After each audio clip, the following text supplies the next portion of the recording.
10 minutes after 8 o'clock, welcome back, and we're delighted to have Officer Chad Owens with the Gaston County Police Department joining us here this morning because we're talking about something really important, and that's child safety. And I want to ask you something, Chad. You know, we hear a lot about accidents on the roadways, and the worst line in those stories is the child was not in a seat, was not, you know, belted in a seat.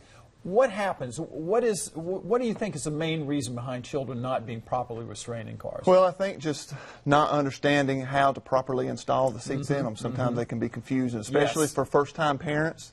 You know, they're not familiar with it, and getting in there and getting it locked down securely, and just thinking that you've just got it in there. Sometimes they think that it's all right, but it can be loose and not be secured, you know, like it needs to be. Well, tell us now about this Child Safety Fair. What have you all got going on? Okay. Well, what we've done is we have joined together with Safe Kids of Gaston County, which is a nonprofit organization that focuses on injury prevention for children. And what we're doing is we are having a child safety fair. These are some pictures, I think, from prior fair. From some prior events that we've done, And it's a child safety fair over at Coles in Gastonia from 10 a.m. to 2 p.m. on Saturday, this Saturday. This coming Saturday. And what we're going to do, we're going to have multiple, lots of stations set up for caregivers and for the children to come by to learn about various areas of child safety. From fire safety, bicycle safety, car seat safety, you know, properly installing the car seats, just outdoor safety.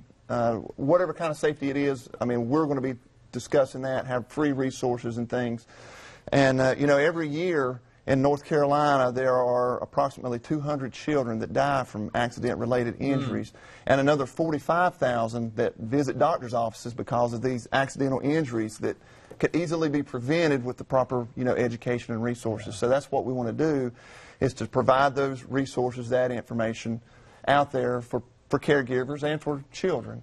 And, you know, that's not all we're going to be doing. We're going to also have some crafts and games and free food and magicians out there and snow cones and popcorn. There's a lot of fun stuff going on for the kids. So I think everybody will have a great time. It will be, and it's going to be this Saturday. You're going to have some terrific weather for it, too. That's a little great, warm out there, but that's all right, too. Okay, so Saturday at the Coles from 10 a.m. to 2 p.m. 10 a.m. to 2 p.m. Right. Head out there. There's the information, and that Coles is on Franklin. Everybody in Gastonia knows where the Coles is. Right. I know where it is. Okay. Anyway, Chad, thank you so much. Great thank you so much. I appreciate it. We appreciate it. Thank you. All right, stay with us. 13 after 8. We'll be back right after this.